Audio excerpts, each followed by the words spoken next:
Baik, kita lanjutkan pada pertanyaan yang ketiga. Bolehkah sholat fardu dilakukan sebelum waktunya masuk? Ya, ini pertanyaan yang cukup unik ya. Karena hakikatnya sholat fardu itu kan adalah ibadah sholat yang memang sudah ditetapkan waktunya di dalam syariat Islam. Bahkan di dalam Al-Quran surah An-Nisa ayat 103, Allah Subhanahu wa taala dengan tegas mengatakan innas salata kanat 'alal mu'minina kitaban mauquta. Bahwasanya salat itu adalah suatu kewajiban yang dibebankan kepada orang-orang beriman pada waktu-waktu yang telah ditetapkan. Nah, jadi sebenarnya hukum asalnya pada dasarnya salat fardu itu tidak boleh dilakukan kecuali pada waktunya jika berdasarkan kepada surat An-Nisa ayat 103. Tetapi pertanyaannya seperti yang tadi ditanyakan, apakah boleh kalau misalnya ada kondisi tertentu seseorang itu melakukan sholat bukan pada waktunya, dalam arti memulai sholat tapi sebelum masuk waktunya. Misalnya kalau sholat duhur sebelum tergelincir matahari saat masih di waktu duha dia sholat duhur misalnya, atau ketika sholat asar dilakukan di waktu duhur, atau sholat maghrib dilakukan di waktu asar, sholat isya dilakukan di waktu maghrib, atau sholat subuh dilakukan di waktu isya. Nah, apakah praktek sholat yang seperti ini hukumnya dibolehkan atau tidak? Tetapi sebelum masuk kepada boleh atau tidak, pada dasarnya di dalam fikih ada suatu istilah, yaitu untuk menyebut praktek ibadah yang dilakukan sebelum masuk sebelum waktunya itu dimulai. Karena hakikatnya ibadah juga bisa kita bedakan menjadi dua. Ada ibadah yang dia muakkad, terbatasi oleh waktu, dan ada juga ibadah yang ghairu muakkad atau tidak terbatasi oleh waktu. Nah, misalnya ibadah yang terbatasi oleh waktu seperti sholat, ya, dan dalam hal ini sholat yang dimaksud misalnya adalah sholat fardu atau sholat-sholat sunnah yang dia memang dibatasi oleh waktu, sholat duha, sholat tahajud, sholat rawatib dan seterusnya. Ada juga ibadah yang tidak dibatasi oleh waktu, misalnya seperti melakukan amar ma'ruf nahi mungkar, berzikir yang memang pada umumnya tidak ada batasan waktu tertentu. Nah, kalau kita bicara dalam aspek ibadah yang ada ketentuan waktunya, dalam hal ini kasusnya adalah sholat fardu, maka sholat fardu itu sendiri atau sholat yang dilakukan itu sebenarnya ada ada 4 waktu. Ya, ada yang disebut dengan sholat yang dilakukan sebelum waktunya. Nah, ini yang tadi ditanyakan disebut dengan istilah takjil atau takdim. Kemudian ada sholat yang dilakukan pada waktunya, ini disebut dengan ada. Ada juga sholat yang dilakukan pada waktunya tapi mengulangi sholat yang sebelumnya mungkin tidak sah, disebut dengan i'adah.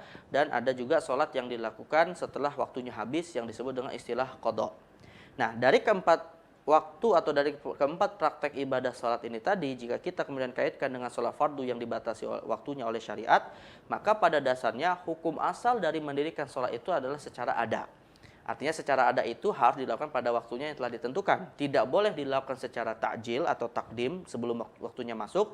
Juga tidak boleh diulangi kalau tidak ada sebab yang membolehkan untuk mengulangi. Dan juga tidak boleh diqadha kalau tidak ada sebab yang membolehkan untuk melakukannya di luar waktu yang telah ditentukan.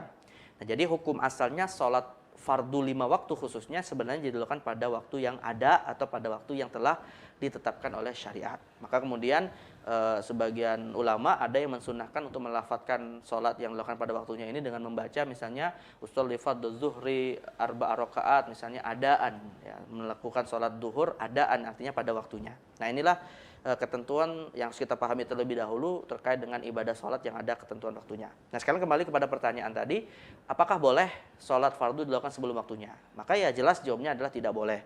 Tapi rupanya ada hadis yang menjelaskan kepada kita ada ibadah yang boleh saja dilakukan sebelum waktunya, namun harus ada sebab yang membolehkan hal tersebut. Karena sebab inilah yang membuat semacam pengecualian bahwasanya boleh sholat itu dilakukan sebelum waktunya karena sebab tersebut.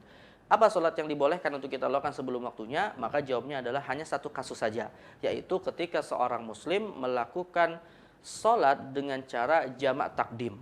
Ya, jadi jamak takdim itu maknanya adalah sholat yang menggabungkan antara 2 waktu sholat atau 2 sholat dalam satu waktu. Nah, seperti misalnya menggabungkan antara zuhur dan asar, menggabungkan antara maghrib dan isya pada salah satu waktu di antara 2 waktu tersebut. Nah, ketika seorang muslim melakukan sholat dengan jamak takdim, dengan sebab-sebab yang membolehkan dia menjamak, misalnya seperti musafir ataupun karena kondisi darurat, jadi dalam konteks jamak takdim ini, hakikatnya dia sedang melakukan ibadah sholat sebelum waktunya. Maksudnya apa? Yaitu ketika dia menggabungkan antara zuhur dan asar, dan itu dilakukan pada waktu zuhur, maka hakikatnya dia sedang mentakdim atau mentakjil sholat asar di waktu zuhur. Atau ketika dia misalnya menjamak antara sholat maghrib dan sholat isya, maka hakikatnya dan itu dilakukan pada waktu maghrib, maka hakikatnya dia sedang melakukan takjil atau takdim sholat isya di waktu maghrib. Nah, dalam kasus ini dan hanya satu-satunya kasus ini dibolehkan bagi seorang muslim melakukan ibadah sholat sebelum masuk waktunya. Tapi di luar kasus ini maka hukum asalnya sholat tidak boleh dilakukan kecuali pada waktu yang telah ditetapkan oleh syariat. Nah, apa dasar bahwasanya jamak ini boleh? Dasarnya adalah riwayat Imam Muslim, di mana Nabi SAW diceritakan dari Abdullah bin Mas'ud bahwa Abdullah bin Mas'ud pernah melihat Nabi SAW, ma ra'aitu Rasulullah SAW shalla salatan illa limiqatiha illa salataini. Tidaklah Nabi SAW itu aku lihat, kata Abdullah bin Mas'ud, atau aku dapati beliau salat di luar waktunya. Artinya Nabi SAW itu hukum asalnya salat pada waktunya, dan tidaklah beliau mendapati Rasulullah sholat di luar waktunya kecuali dalam dua sholat saja. Yang pertama adalah sholat al-maghribi wal isya'i bi jam'in wa shallal fajra yawma idzin qabla miqatiha. Yang pertama adalah sholat jamak antara maghrib dan isya. Artinya salah satu dari dua sholat itu tentunya dilakukan bukan pada waktunya. Dan yang kedua sholat subuh sebelum waktunya. Tapi yang dimaksud dengan sebelum waktunya di sini adalah sebelum masuk waktu yang biasa Nabi SAW lakukan sholat subuh, tetapi tetap sudah masuk waktu fajar. Karena Nabi SAW ini juga jangan kita salah paham ya. Artinya Nabi SAW tidak pernah melakukan sholat subuh sebelum waktu subuh. Namun Nabi punya kebiasaan sholat subuhnya agak diakhirkan setelah azan berkumandang, dan pernah Nabi SAW kemudian sholat agak dipercepat setelah azan berkumandang, tidak sebagaimana biasa beliau mengakhirkan sholat subuh. Artinya berdasarkan hadis ini sebenarnya cuma satu saja, di mana Nabi SAW pernah sholat bukan pada waktunya, yaitu ketika menjamak antara sholat maghrib dan sholat isya. Nah, jadi intinya adalah kembali kepada pertanyaan di awal, bolehkah sholat fardhu dilakukan sebelum waktunya? Maka jawabnya tidak boleh, kecuali dalam satu kasus, yaitu ketika kita sedang melakukan jamak takdim atau melakukan sholat yang dijamak di awal waktu antara dua waktu sholat yang kita jamak. Nah, wallahu a'lamu bishawab.